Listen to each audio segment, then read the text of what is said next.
It's wonderful to see you all. I can't see everybody on the screen, but I can feel your presence. It's lovely to be here at the LSE International Inequalities Institute Tuesday Research Seminar.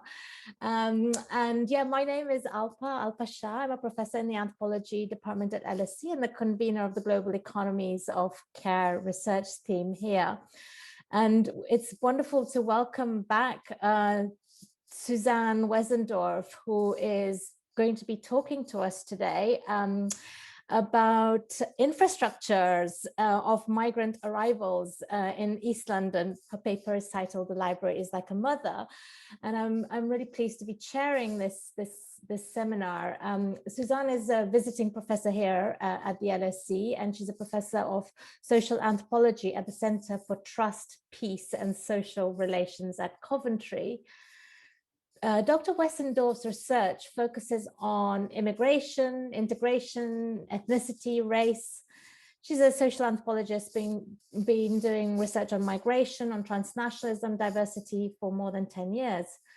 Her work focuses on understanding new forms of social inclusion and exclusion in context of immigration-related diversity. So I won't say any more right now, but this is in this seminar, we have this in a meeting format so that we can see our audiences and have a more interactive event. Although today we have a PowerPoint, so we will get together after 35 minutes and be able to see each other and talk to each other and have a discussion when Suzanne finishes her presentation.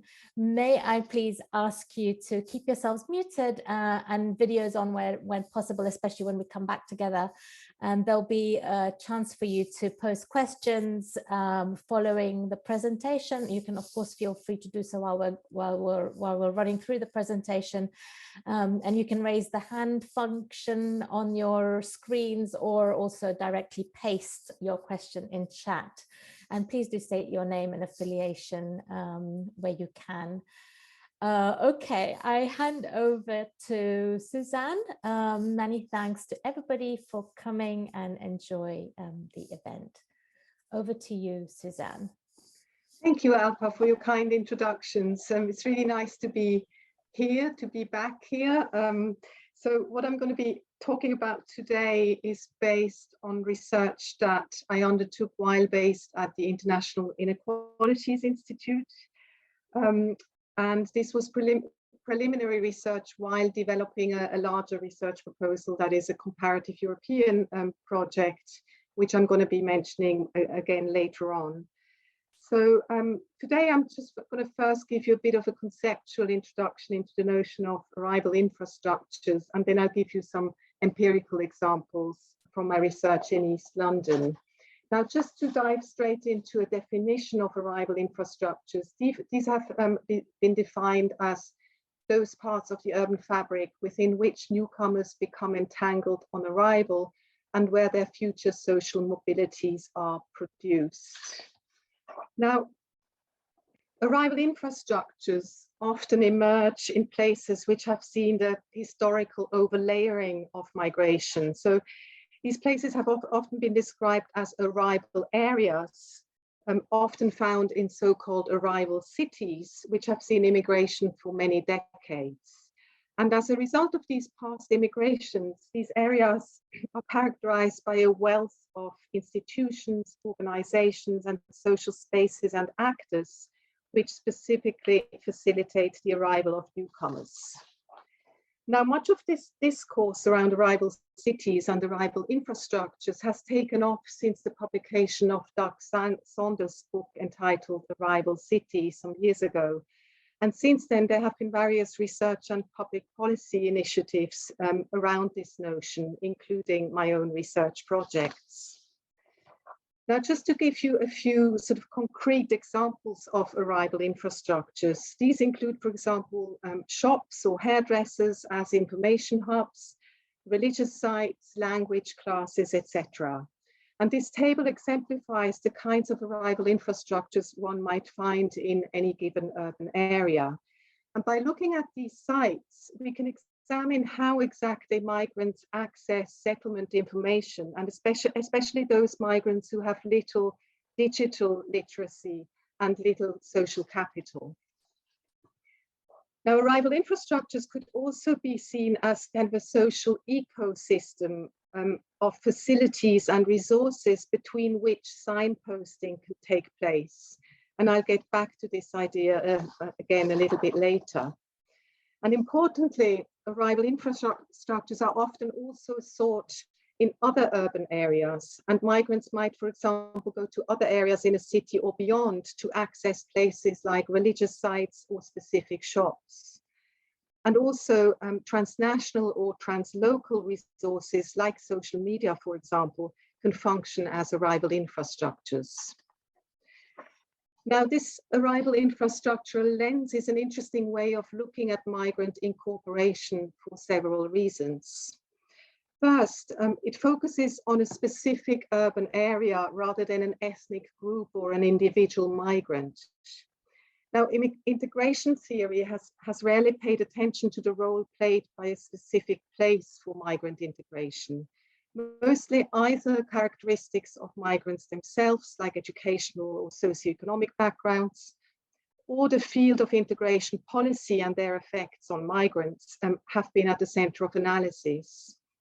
But the arrival infrastructure lens is useful because it turns the focus to initiatives and support in specific places.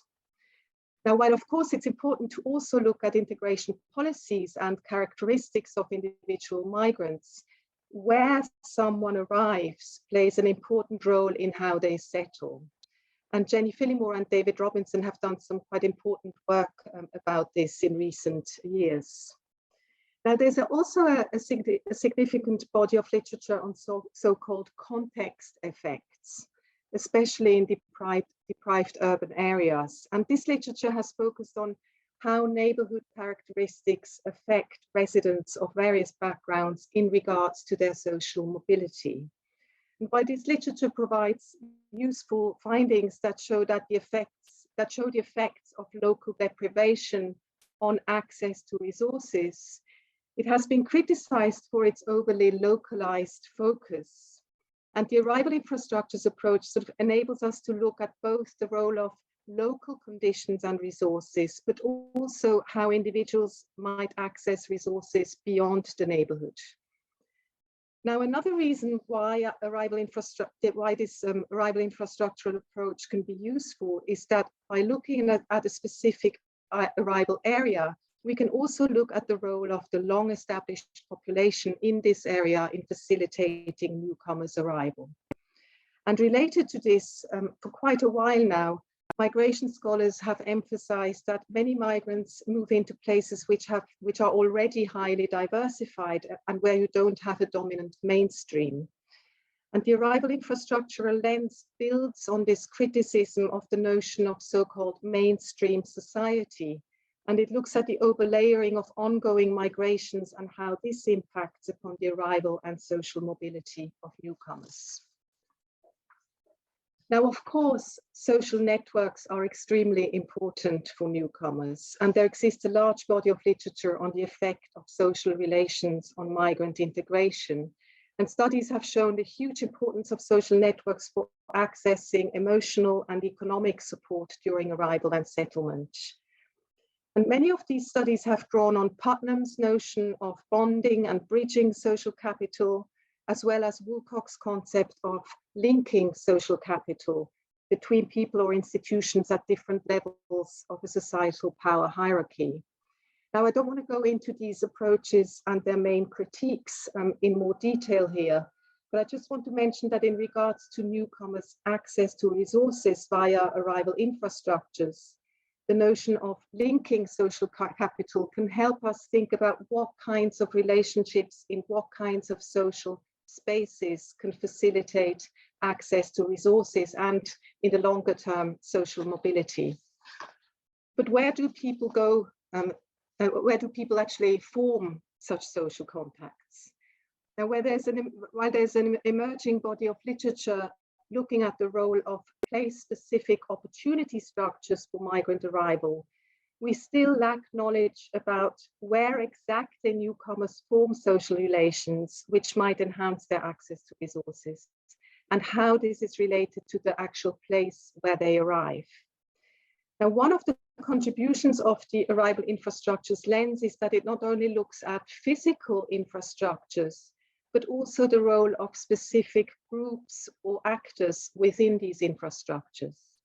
And these actors have, for example, been described as people as infrastructures, or migrant infrastructures, and soft infrastructures. Building on Lindquist and his colleagues' definition of migrant brokers, such individuals and groups could also be conceptualized as arrival brokers who provide access to settlement information. And these brokers often operate within places like libraries or barbers or religious sites. Now, importantly, accessing one type of arrival infrastructure, so for example, an informal football club in a park, can facilitate access to another, like for example, an advice center or a job. And shops, cafes, street corners, parks, mosques, or churches can have vital functions as information hubs and places of sociability. Now, places like libraries, religious sites, and community organizations have also been described as social infrastructures. And the Greater London Authority has developed an interesting framework for social integration. And as part of this, they have developed the idea of a social infrastructure ecosystem. And they describe the interplay of different social infrastructures within an urban area as an ecosystem where different types of provision form a community of interconnected support. And they've applied this not just to migrants, so this is in reference to everybody living in an area. Now, local ecosystems consist of networks and services, some of which are supported by different kinds of buildings, facilities, and organizations. And the nature of a social infrastructure ecosystem can vary between different neighborhoods because of different socioeconomic conditions, as well as different historical developments of these areas.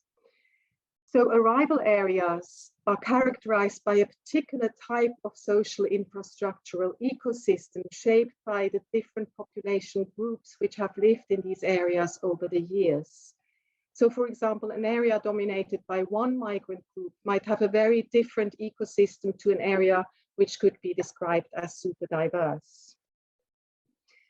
So social infrastructure ecosystem might vary according to the degree of immigration-related diversification, which impacts on both formal social infrastructures, such as public services with, for example, specific language provisions, but also specific places of worship aimed at one or more national communities, as well as informal social infrastructures like shops or local clubs.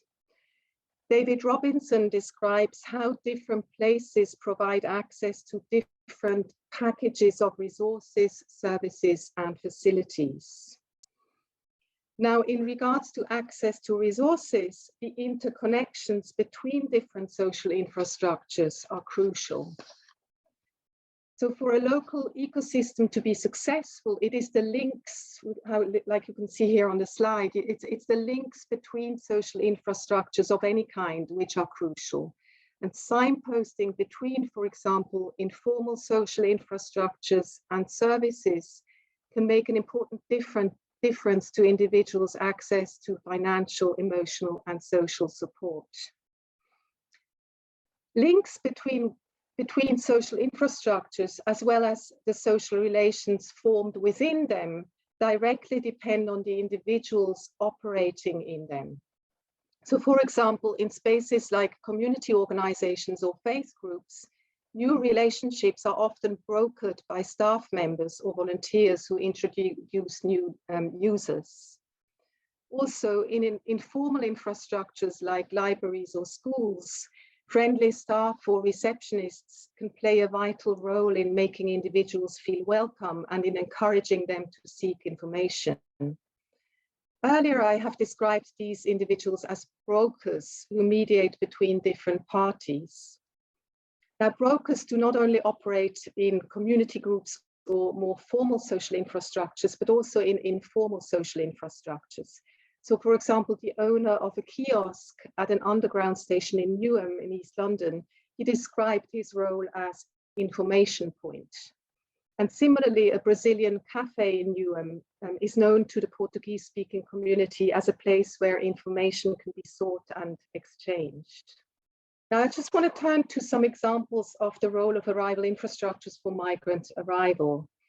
And the material I'm presenting to you today, as I said, is based on preliminary research, which I undertook while still at LSE, and while developing a larger project together with the University of Leuven and the Research Institute for Regional and Urban Development in Dortmund. And we're now working on an ESRC-funded comparative project looking at Brussels, Dortmund, and East London. But today I'm just going to talk about the Newham part, the London part of the project. So Newham, I don't want to spend too much time on context, but let's just say that Newham is a classical arrival area where migrants have arrived for several decades, and only a minority of the population are white British. Now, unfortunately, these numbers are based on the last census, and I'm eagerly awaiting the census result of last year's census, but they're not quite out yet. So this isn't quite up to date. But what is still the case is that it's a very poor area and the population turnover is very high. And one of the reasons why it's an arrival area is because of relatively affordable rental housing. Now for this talk today, I want to zoom into just one example, namely Angelica. And Angelica comes from Moldova, but she lived in Azerbaijan for a long time before coming to the UK. And she came to the UK on a Romanian passport, which she had due to her ancestry. And she speaks Romanian in addition to Russian and Azeri. And there were 4 arrival infrastructural realms which were crucial for her arrival. And this is representative of other migrants too. And these are arrival brokers, physical arrival infrastructures, the internet, and weak ties. So this is a very simplified picture of how she found resources during the first few months of her arrival. And things, of course, they get more complicated very quickly. Now here I define an arrival broker quite specifically as the main person who facilitates arrival. It's mostly a friend or a more distant first contact, and initial housing is most often arranged through this person. Now for Angelica, a Moldovan friend who had been in London for 17 years already helped her settle. She let her stay in her flat for the first 3 months, where Angelica and her 2 sons slept on the floor in the living room, and her friend charged her for this. And this same friend also helped her get a national insurance number by translating for her during the application process, and she charged her £100 for this. And this friend also helped her find a school for her children. Now, this example shows how relationships with arrival brokers can be both friendly as well as exploitative. So, for example, some people who don't speak English can become dependent on brokers who channel them into specific jobs and don't inform them of other opportunities or of labor rights or welfare support services. Now, most of my research participants didn't entirely depend on just one broker, but they drew on different types of arrival resources. And being in an arrival area where you have physical infrastructures which signal that information or support for settlement might be available can make a big difference. Now, with physical arrival infrastructures, I refer to visible resources like, for example, an English class, but it can also be a shop or a cafe. So basically all the things that I listed in the table earlier on. And Angelica found an English class just by walking around and looking for a class. And she saw a Tamil community center where they offer classes, and she went in and asked the cleaner, who sent her down the road to an English class for migrants of all backgrounds. Now, because of the long-term presence of other migrants who knew about arrival-specific support, it was easier for Angelica to find this resource. Now, research undertaken by the local council of a neighboring borough showed that barbers and fried chicken shops are important places where people seek information. And one of my research participants who spoke no English at all she found accommodation simply by asking in a grocery shop. And other people talked about the local library. And one of the libraries in Newham is particularly important.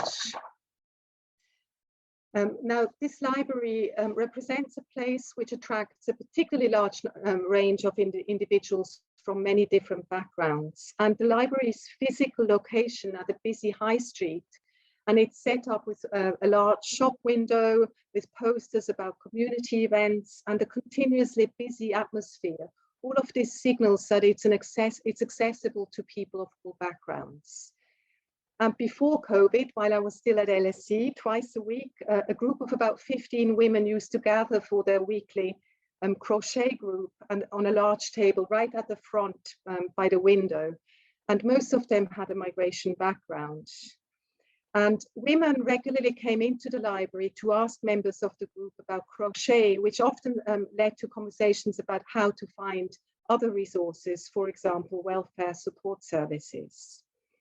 Now, the library also hosts English classes in the back, and almost all of the students that I spoke to found the class just by walking in and asking about information. One of the librarians emphasized that people come in with all kinds of questions, and she said that the library was there for everybody and for all kinds of inquiries, and she emphasized that the library is like a mother. Now, the Greater London Authority uses the notion of social front doors to refer to spaces which have a distinct presence on the street and which at the entrance convey a welcoming atmosphere as well as information about services and support. And this example of this library is a typical example of a successful social front door. Now, I just want to go back to Angelica. So, of course, the internet is hugely important for accessing resources or for finding out about support. And Angelica found a job through the internet. But it's quite surprising that actually this is the only thing at the beginning that she found through the internet. Now, this job was in a hotel, cleaning rooms, and her employers were Romanians, and that is why she found the job, because she speaks Romanian. She calls them the Romanian mafia. And these employers that treated her quite badly. They gave her double the amount of rooms to clean compared with others, and then they didn't pay her.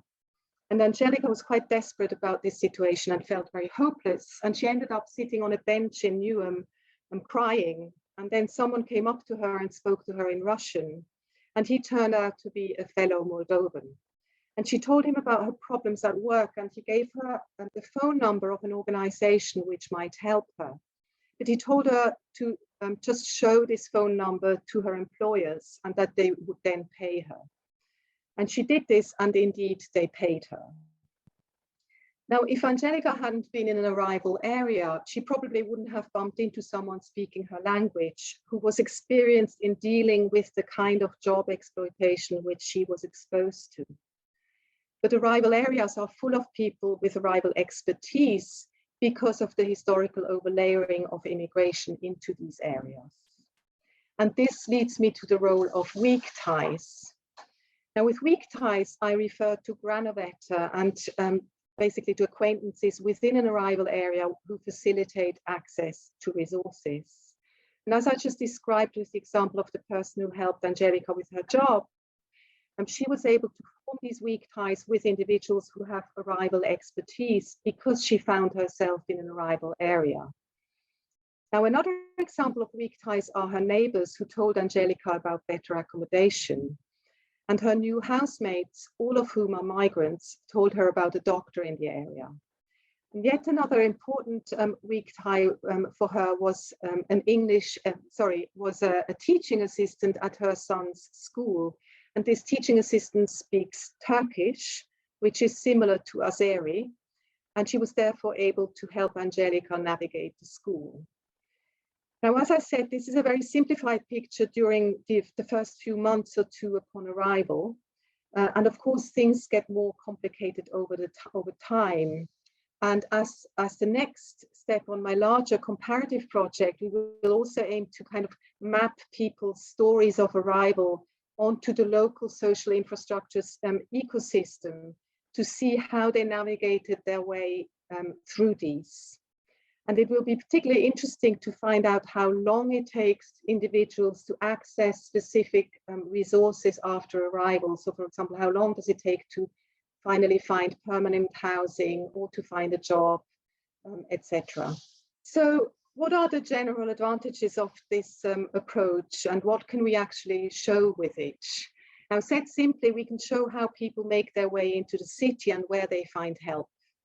And by showing this, we can also identify how people might fall through the cracks, so why they might not be able to access the information they need, or why they might end up in exploitative jobs or substandard housing, or why they might end up homeless.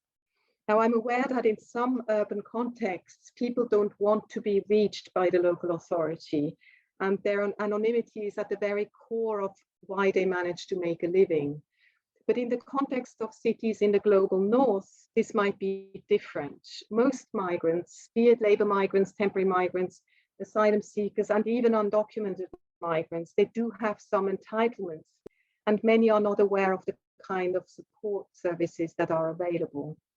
And by identifying where migrants go and where they find information, we can also spread the information more widely, for example, about language classes or welfare support services.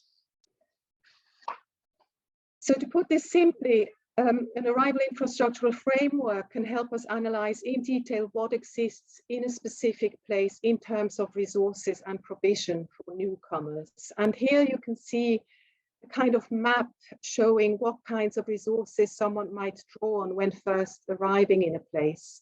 And this map was developed by Luce Beckmans and Dunia Salome from the University of Ghent in Belgium, and where you can see sort of what exists in an area and what provisions are available.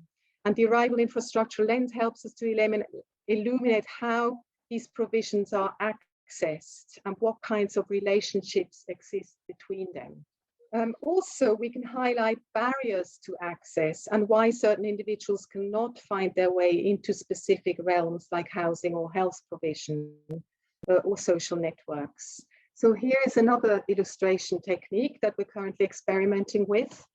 And this was developed by my postdoc, Tammy Monson. And we can see how it identifies the kinds of places, people, or media are relevant in someone's arrival trajectory and the kinds of resources that were accessed through these places or networks. And we can also see how some of these people or places actually present barriers to accessing resources. And here is an illustration developed by my colleagues at ILS Dortmund, where they mapped a Syrian family's arrival trajectory in Dortmund and showed how this newcomer family made its way through the local arrival infrastructure's ecosystem and how signposting took place. And yet others have developed quite sophisticated mapping techniques. So here, researchers at the Technical University Berlin have shown refugees' trajectories through hostel facilities in Berlin and how they get moved around and how they get stuck in bureaucratic processes that can last years. Similar things happen here in the UK. And they show how this manifests itself in the geography of the city and also what other places become relevant in fulfilling the practical, social and emotional needs of these refugees. Now, in the case of Berlin, as you might be able to see on this map, but I'm aware it's quite small on this screen. Now, in the case of Berlin, refugees get moved all over the city. So the idea of integration and forming meaningful social relations within a neighborhood is completely impossible. Getting moved from one hostel to the next also makes it very, very difficult to access, for example, language classes. So with this kind of tracking of arrival infrastructures and how migrants voluntarily and involuntarily make their way through them can show how and why individuals might struggle with settling and finding their feet. And it helps us identify what kinds of spaces and institutions can be instrumental in supporting individual settlement. And just to come to some conceptual conclusions. So the arrival infrastructure's approach kind of refocuses work on migrant arrival by looking at the role of place rather than individuals and groups. Different places provide access to different packages of resources, different services and facilities. And the arrival infrastructure lens investigates how this impacts on migrants' access to resources and possible social mobility. Now, integration research tended to assume the primary responsibility of migrants on the one hand, and on the other, the state and its institutional actors for integrating migrants. But the concept of arrival infrastructures puts the spotlight on a range of formal and informal institutions and places at the local level. And this doesn't include the state, but it neither privileges it. Rather, it also takes into account sort of more informal sites like hairdressers, news agents, money transfer agencies, and so on. So our research shows how the interplay of these informal infrastructures with state-funded social infrastructures like libraries and schools, this can play a vital role for providing support. So the arrival infrastructures approach starts with the migrants themselves, following newcomers through urban contexts where they live their lives, and asking where and how they access information and support, and in what way this information and support impacts on their future social mobility. And lastly, the arrival infrastructure approach also puts the spotlight on the role of long-established migrants and their arrival expertise in helping newcomers. And I will end here. Thank you very much.